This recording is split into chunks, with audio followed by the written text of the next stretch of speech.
नमस्कार प्रिय दर्शकों, एक बार फिर से आपका स्वागत है।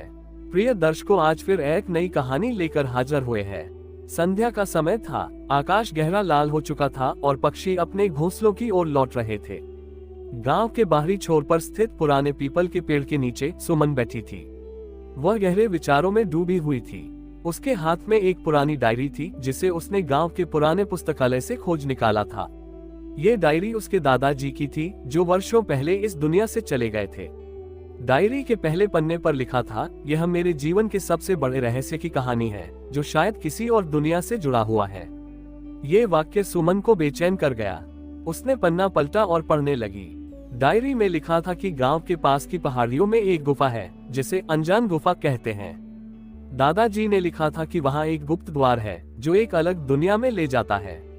दादाजी ने अपने अनुभवों का वर्णन किया था कि कैसे उन्होंने उस गुफा के अंदर कदम रखा और वहां की अद्भुत दुनिया को देखा। सुमन को ये सब पढ़कर यकीन नहीं हुआ। उसने तय किया कि वह इस रहस्य से पर्दा उठाएगी। अगले दिन सूरज उगने से पहले ही सुमन ने अपना सामान बांधा और गुफा की ओर चल पड़ी। पहाड़ियों तक पहुंचने में उसे करीब 2 घंटे लगे। वह गुफा के मुहाने पर खड़ी होकर सोचने लगी कि क्या ये सही निर्णय है, लेकिन उसकी जिज्ञासा उसे अंदर खींच ले गई।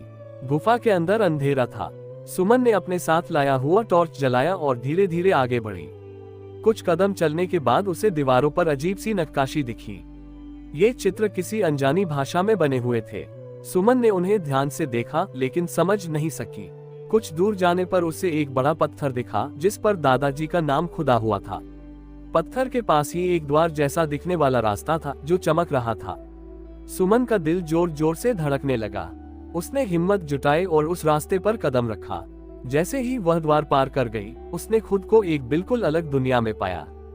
वहां की हर चीज चमकदार और अजीब थी। पेड़ सोने जैसे लग रहे थे और उनके पत्तों से मधुर संगीत निकल रहा था। आसमान में पक्षी नहीं, बल्कि छोटे छोटे जीव उड़ रहे थे, जो तारे जैसे चमक रहे थे। सुमन को उस जगह पर अजीब सा सुकून महसूस हो रहा था।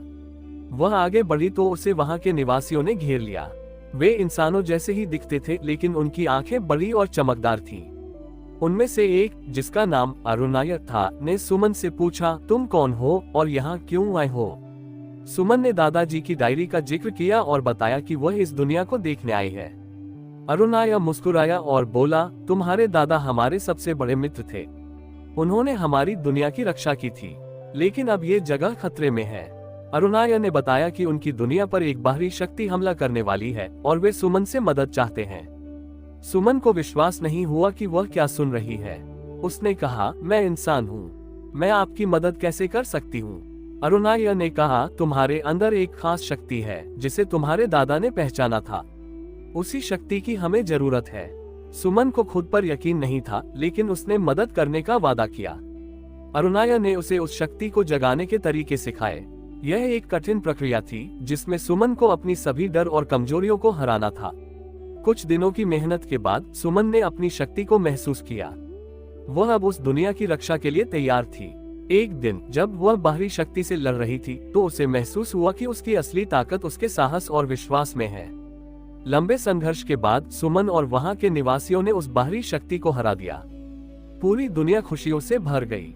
सुमन को वहां के लोगों ने एक नायक के रूप में अपनाया, लेकिन उसका मन अपने घर लौटने का था।